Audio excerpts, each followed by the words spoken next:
Assam life 24 ইতিমধ্যে আমি ষষ্ঠ বছৰ সম্পূৰ্ণ কৰি সপ্তম বছৰত ভৰি দিছোঁ। বিগত সময়ত আমি সমগ্ৰ অসমবাসী ৰাইজৰ যথেষ্ট মৰম চেনেহ পালোঁ। আশা কৰিছোঁ এই বছৰো ৰাইজে আমাক মৰম চেনেহ দিব আৰু এই উপলক্ষে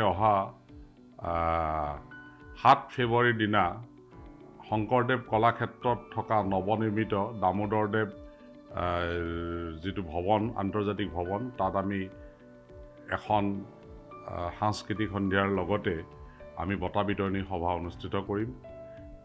সেইদিনাখন আমি অসম লাইফ 24ৰ যোৱা বছৰত যেনেকৈ আমি দিছিলোঁ, ঠিক তেনেকৈ অসম লাইফ 24 বিভূষণ বঁটা দিয়া হ'ব আৰু লগতে আমি জীৱনজোৰা সাধনা বঁটা দিম।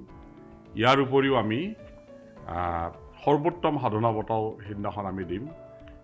এই বছৰৰ কাৰণে আমি জীৱনজোৰা সাধনা বঁটাৰ বাবে প্ৰখ্যাত শিল্পী নাট্যকাৰ জয়ন্ত ভাগৱতীদেৱক আমি নিৰ্বাচিত কৰিছোঁ।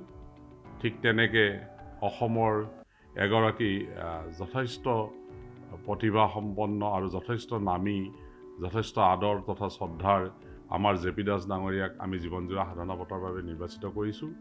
ঠিক তেনেকৈ অসম লাইফ 24 বঁটাৰ বাবে বিখ্যাত সাহিত্যিক ফণীন্দ্ৰ কুমাৰ দেৱচৌধুৰীক নিৰ্বাচিত কৰা হৈছে আৰু অসমৰ সমূহৰ ৰাইজৰ নয়নৰ মণি শ্ৰদ্ধাৰ দীপেন বৰুৱাদেৱক বিশিষ্ট সংগীত শিল্পী তেখেতক অসম লাইফ বিভূষণ বঁটাৰ বাবে নিৰ্বাচিত কৰা হৈছে।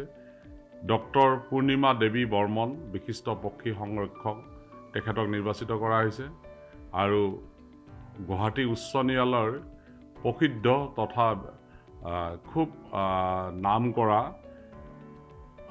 এদভকেট অংশুমান বৰাদেৱক আমি নিৰ্বাচিত কৰিছোঁ। শেষত আমাৰ বিজনী অঞ্চলৰ সুলেখা বসুমতাৰীক আমি কণ্ঠশিল্পী হিচাপে নিৰ্বাচিত কৰিছোঁ।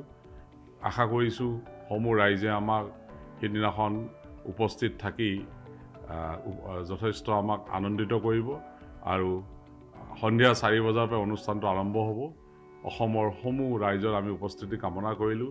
সেইদিনাখন আমি ৰাইজৰ পদধূলি পাম বুলি আশা কৰিলোঁ আৰু অহা দিনবিলাকত অসম লাইফ 24 ৰাইজৰ পক্ষত থাকি ৰাইজৰ বাতৰি প্ৰেৰণ কৰাৰ আমি সিদ্ধান্ত লৈছোঁ আৰু ৰাইজৰ উপস্থিতি আমি পুনৰবাৰ কামনা কৰিছোঁ।